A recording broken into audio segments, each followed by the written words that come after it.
Exodus chapter 10. Strike 8. Locusts. God said to Moses, "Go to Pharaoh. I have made him stubborn, him and his servants, so that I can force him to look at these signs, and so that you'll be able to tell your children and grandchildren how I toyed with the Egyptians like a cat with a mouse. You'll tell them the stories of the signs that I brought down on them, so that you'll all know that I am God." Moses and Aaron went to Pharaoh and said to him, "God, the God of the Hebrews, says, 'How long are you going to refuse to knuckle under? Release my people so that they can worship me. If you refuse to release my people, watch out. Tomorrow, I'm bringing locusts into your country. They'll cover every square inch of ground. No one will be able to see the ground.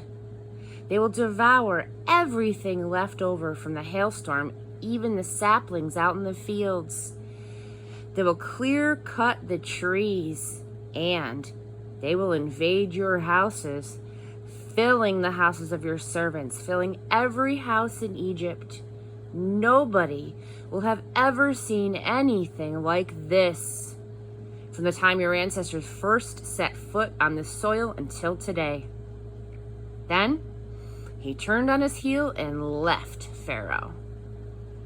Pharaoh's servant said to him, How long are you going to let this man harass us?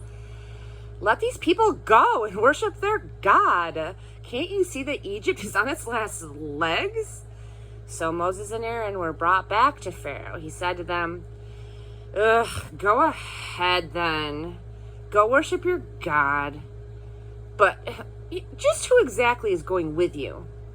Moses said, "We are taking young and old, sons and daughters, flocks and herds. This is our worship celebration of God." He said, "I'd sooner send you off with God's blessings than let you go with your children. Look, you're up to no good. It's written all over your faces. Nothing doing. Just the men are going. Go ahead and worship God.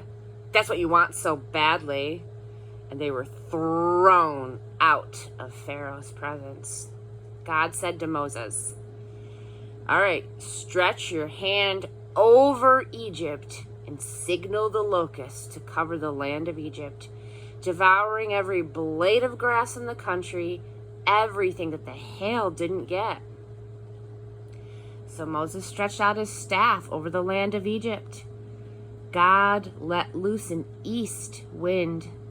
It blew that day and night. By the morning, the east wind had brought in the locusts. The locusts covered the country of Egypt, settling over every square inch of Egypt. The place was thick with locusts. There never was an invasion of locusts like it in the past, and never will be again. The ground was completely covered black with locusts.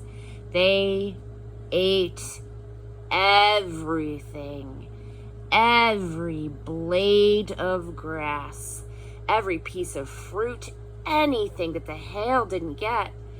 Nothing was left but bare trees and bare fields, not a sign of green in the whole land of Egypt. Pharaoh had Moses and Aaron back in no time. He said, I've sinned against your God and against you. Overlook my sin just one more time. Can you pray to your God to get me out of this? Get death out of here." Moses left Pharaoh and prayed to God. So God reversed the wind. A powerful west wind took the locusts and dumped them into the Red Sea. There wasn't a single locust left in the whole country of Egypt. But God made Pharaoh As stubborn as ever, he still did not release the Israelites. Strike 9, darkness. God said to Moses, stretch your hand to the skies.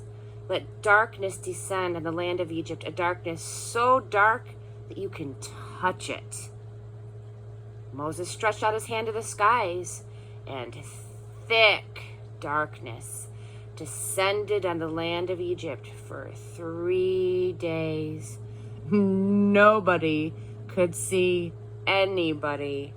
For 3 days, no one could so much as move, except for the Israelites. They had light when they were living. They had light where they were living.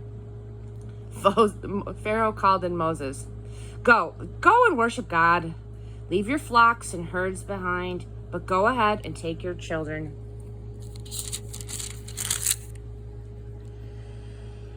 But Moses said, you have to let us take our sacrificial animals and offerings with us so that we can sacrifice them and worship to our God. Our livestock has to go with us with not a hoof left behind. They are part of the worship of our God. And we don't know just what will be needed until we get there. But God kept Pharaoh as stubborn as ever. He would not agree to release them. Pharaoh said to Moses, get out of my sight and watch your step. I don't want to ever see you again. If I lay eyes on you again, you're dead. Moses said, have it your way. You won't see my face again.